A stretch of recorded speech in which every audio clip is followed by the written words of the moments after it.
શ્રીમદ ભાગવતા મુક્તિ સપ્તાહ વાચનમ કુરુ. ગોકર્ણ મહારાજે ભગવાનની કથા એમનું આયોજન કરવામાં આવ્યું અને ધુંધુકારી એમને મુક્તિ અપાવી છે. શ્રીમદ ભાગવત કથાના નિયમો બતાવવામાં આવ્યા છે. ભાગવતની કોઈ પણ ભગવાનની હરિની કથા કરવી હોય તેમાં મુહૂર્ત જોવાની જરૂર નથી. કારણ કે જ્યારે પણ હૃદયની અંદર વૈરાગ્ય પ્રાપ્ત થાય ને, ભગવાનનું ભજન કરવાનું પ્રાપ્ત થાય, મનની અંદર એવો ભાવ જાગે મારે ભગવાનનું ભજન કરવું છે, ભગવાનની કઈ સત્કર્મ એમનું આયોજન કરવું છે, ત્યારે મુહૂર્ત જોવાની જરૂર નથી. શ્રોતાઓના પણ નિયમો બતાવવામાં આવ્યા છે. કથા પ્રસન્ન ચિત્તે સાંભળવી, કથા દરમિયાન કઈ ને કઈ વ્રત લેવું, કથામાં તર્ક ન કરવો, ભગવાન પ્રત્યે પ્રેમ અને દર્શનની ઝંખના કરવી, એકાસન, ઉપવાસ, મનમાં કોઈ સંકલ્પ કરવો. ભક્તાના ગુણો બતાવવામાં આવ્યા. વિરક્તો વૈષ્ણવો વિપ્રો વેદ શાસ્ત્રો શુદ્ધિકૃત દ્રષ્ટાંત કુશલો ધીરો વક્તા કાયોસ્તની પ્રભુ. વક્તા વિરક્ત હોય, આસક્ત ન હોય, વૈરાગી ભાવ વાળો હોય, દ્રષ્ટિ સંકીર્તન હોય, વ્યાપક હોય, સમદ્રષ્ટિ, જેને કદાચ હરિની કથાની અંદર કોઈ પૈસાદાર માણસ આવે તો પણ ભલે, કોઈ નાનો માણસ આવે તો પણ ભલે, સમદ્રષ્ટિ, વિવેકી હોય, પ્રભુ ભાવિત હોય, વક્તા વૈષ્ણવ હોય, પર દુઃખે ઉપકાર કરે તો એ મન અભિમાન ના. વક્તા વિપ્ર કીધા બ્રાહ્મણ હોવો જોઈએ, દ્રષ્ટાંત કુશળ હોવો જોઈએ, વેદ શાસ્ત્રનો વિશુદ્ધિકૃત હોવો જોઈએ. ભગવાનની કથાના 18,000 શ્લોક, અધ્યાય 335, દ્વાદશ સ્કંદ, 1.5 લાખ અક્ષર, આ રીતે કથા બતાવી. દીપ પ્રાગટ્યનું મહત્વ બતાવ્યું છે. જેમ દીવાની અંદર દિવેલ, વાટ, કોડિયું, એમ દિવેલ એ જ્ઞાન સ્વરૂપ છે અને વાટ એ દ્રષ્ટિ છે અને કોડિયું છે ને મન સ્વરૂપ છે. સત્યને વંદન કર્યા છે. શ્રીમદ ભાગવત કથાના પ્રારંભની અંદર પણ સત્યમ પરમ ધીમહિ અને કથાના અંતમાં પણ સત્યમ પરમ ધીમહિ. સત્યને વંદન કરી સંપ્રદાય ગ્રંથ ન હોય એવું જાહેર કર્યું છે. સત્ય એ પરમાત્માનું ભગવાનનું સ્વરૂપ બતાવવામાં આવ્યું. સત્ય ધર્મ છે, ધર્મો ધર્મી રક્ષિત. ધર્મ વધે તો ધન વધે, ધન વધે તો મન વધે, મન વધે તો માન વધે, પછી વધી જાય.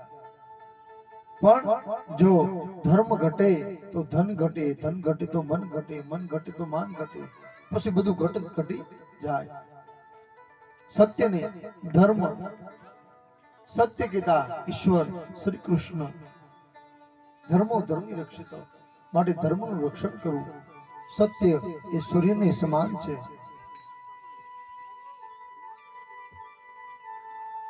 સૌનકના 6 પ્રશ્ન બતાવવામાં આવ્યા. માનવના એકાંતનો શ્રેય શું? ધર્મના 2 પ્રકાર છે, પ્રવૃત્તિ ધર્મ અને નિવૃત્તિ ધર્મ.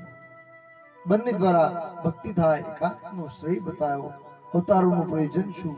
બ્રહ્મા, વિષ્ણુ, શિવ, સર્જન, સ્થિતિ સંભાળવી. ભગવાનનું કર્મ ક્યું? સત્કર્મ. સત્કર્મમાં પ્રવેશ કરી અને ભગવાન તે ભોગવે છે. સત્કર્મ એટલે શું? મનની ગતિને ઈશ્વર તરફ વાળવી, એનું નામ સત્કર્મ. અવતારોની કથા કહી. સંત પરોપકારી છે, સંત આનંદી છે, સંત એ તીર્થ સમાન છે, સંત મંગળનું મૂળ અને અમંગળને હરણ કરનાર છે. ભગવાન શ્રી કૃષ્ણ અવતારનું ચરિત્ર ક્યું? ધર્મ કોના શરણે ગયા? આમનો જવાબ ભાગવત કથાની અંદર સંતના મુખમાંથી કૃષ્ણ દ્વારા જવાબ મુક્તિનું માધ્યમ બતાવ્યું છે. ભગવાનના 24 અવતાર બતાવવામાં આવ્યા. સંત કુમારો, વરાહ ભગવાન, દેવર્ષિ નારદ, નર નારાયણ, કપિલ ભગવાન, દત્ત, યજ્ઞ નારાયણ, ઋષભદેવ, પૃથુ ભગવાન, મત્સ્ય ચરિત્ર, કુર્મ, ધન્વંતરી, મોહિની, ઋષિ અવતાર, વામનદેવ, પરશુરામ, વ્યાસ, રામચંદ્ર, શ્રી કૃષ્ણ, કલ્કી અવતાર, આમ ભગવાનના 24 અવતારો બતાવવામાં આવ્યા. સુત પુરાણે કહે શૌનક, દ્વાપર યુગની અંદર પરાશર ઋષિ અને માતા સત્યવતી દ્વારા વ્યાસજીની ઉત્પત્તિ થઈ. વ્યાસજી ભગવાનનો જ્ઞાન અવતાર બતાવ્યો. વ્યાસ કીધા વિસ્તાર, તેમણે વેદોનો વિસ્તાર કર્યો. ઋગ્વેદ, યજુર્વેદ, સામવેદ અને અર્થવેદ.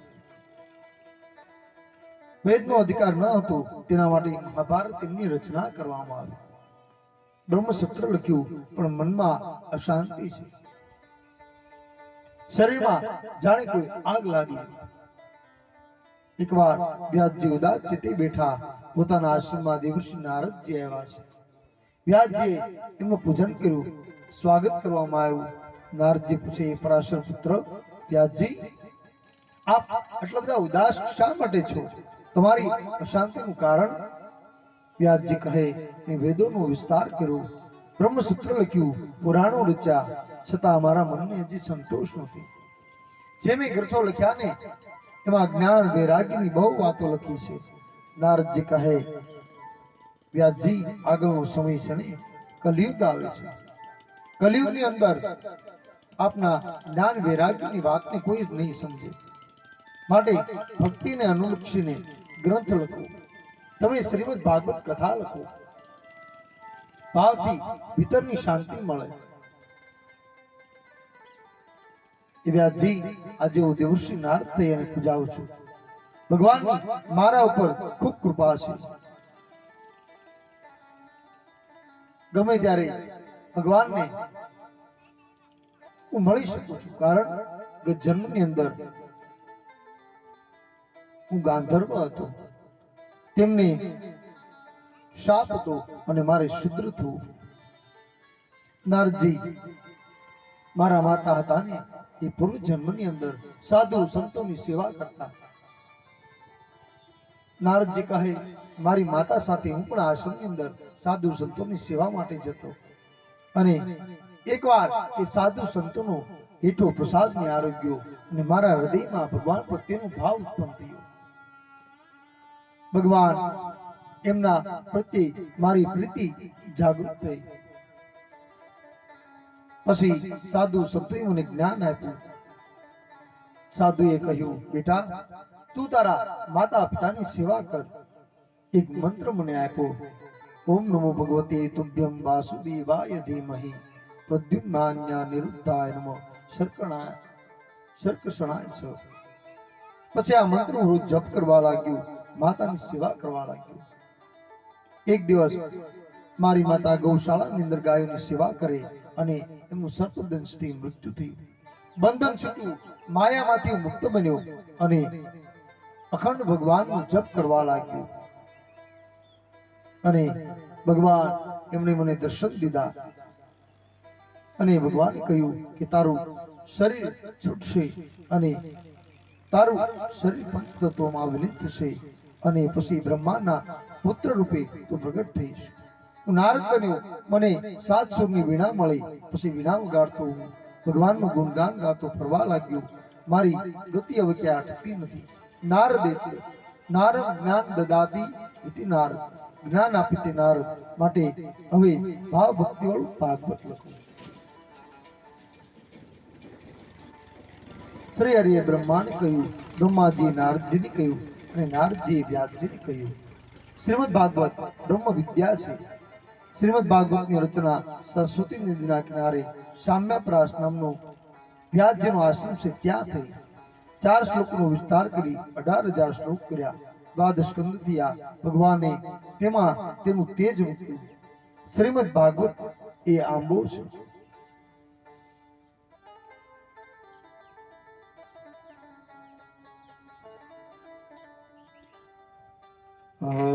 આંબોય અખંડ ભુવન થી ઉતર્યો,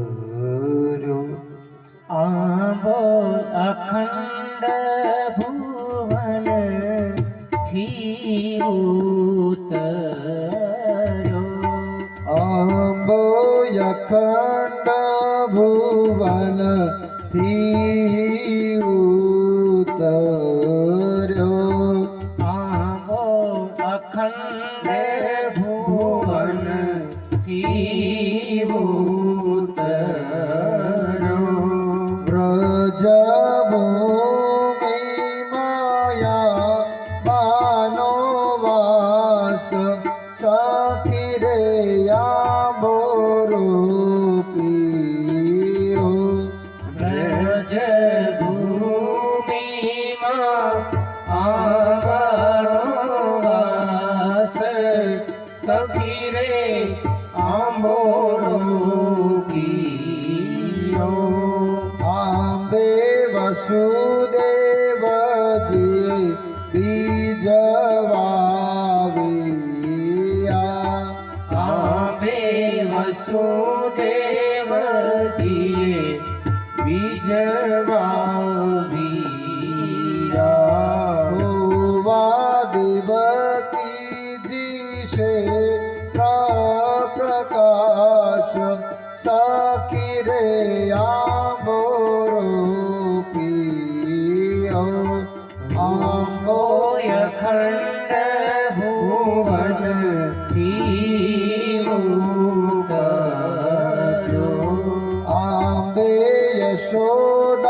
યશોદાજીએ જળ શીશિયા આંબે યશોદાજીએ જળ શીશિયા નંદ ગોપયાબા નારકવાળ સખી રે આંબોરો પીયો આંબો અખંડ ભુવન થી ઉતર્યો બ્રહ્માજીએ તે ચરપત્ર તે લખિયા બ્રહ્માજીએ તે સારથ્યા મુનિ નારદે કીધી છે રે જાણ સખી રે આંબોરો પીયો આંબો અખંડ ભુવન થી ઉતર્યો વ્યાસ મુનિએ તે તારપત્ર કર્યા વ્યાસ મુનિએ તે સારથ્ય કર્યા તેના નવખંડમાં છે રે તે નામ સખી રે આંબોરો પીયો આંબો અખંડ ભુવન થી ઉતર્યો આંબો ધ્રુવયાને પ્રહલાદે અનુભવ્યો આંબો ધ્રુવયને પ્રહલાદે અનુભવ્યો તેની સેવનારી છે પ્રજનાર સખી રે આંબોરો પીયો આંબો અખંડ ભુવન થી ઉતર્યો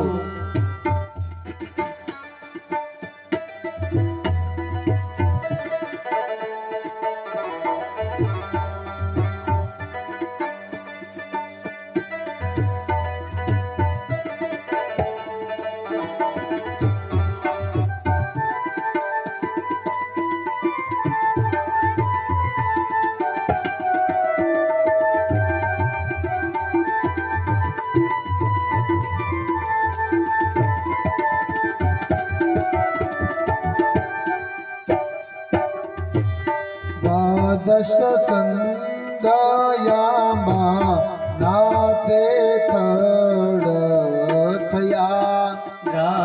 સ્કંદ આવા નાથે થડ થયા 335 તેના રે અધ્યાય સખી રે આંબોરો પ્રિય આંબો અખંડ ભુવન ત્રિભૂતરો 18,000 શ્લોકો નાયા બેરે તીર થયા 18,000 શ્લોકના આંબે તીર થયા 900 લક્ષ અક્ષરયા નાના પાન સખી રે આંબોરો પ્રિયો આંબો અખંડ ભુવન ત્રિભૂતરો કલ્પવૃક્ષ થઈને આંબો એતે દૂધિયો કલ્પવૃક્ષ થઈને આંબો દૂધિયો એની 14 રે ભુવન માછે છાય સખી રે આંબોરો પ્રિયો આંબો અખંડ ભુવન ત્રિભૂતરો અવતરણ 43 નાયા બે ઝુમખા અવતરણ 43 ના આંબે ઝુમખા શ્રીમદ ભાગવત યામા નાશે ફળ સખી રે આંબોરો પ્રિયો આંબો અખંડ ભુવન ત્રિભૂતરો તે ફળ શુકદેવજી વેળીને લઈ ગયા તે ફળ સુખદેવ ગીરીને લઈ ગયા પરીક્ષિત બેઠા છે ગંગાને તીર સખી રે આંબોરો પ્રિયો આંબો અખંડ ભુવન ત્રિભૂતરો 13 રેડ્યો પરીક્ષિતના શ્રાવણમાં 13 રેડો પરીક્ષિતના શ્રવણમાં ખરો અનુગ્રહનો છે રે યાદાર સખી રે આંબોરો પ્રિયો આંબો અખંડ ભુવન માંથી ઉતર્યો 7 દિવસમાં શ્રી કૃષ્ણ પદ મળ્યું 7 દિવસમાં શ્રી કૃષ્ણ પદ મળ્યું જય શ્રી પુરુષોત્તમ છે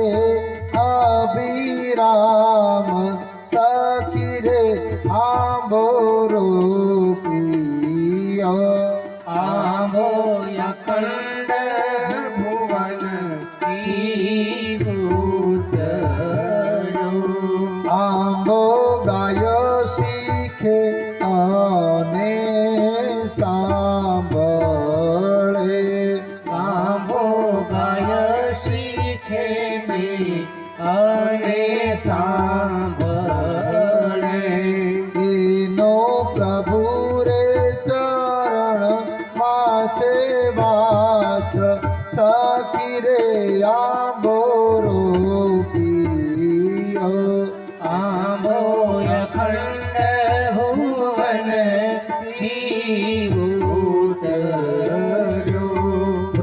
જ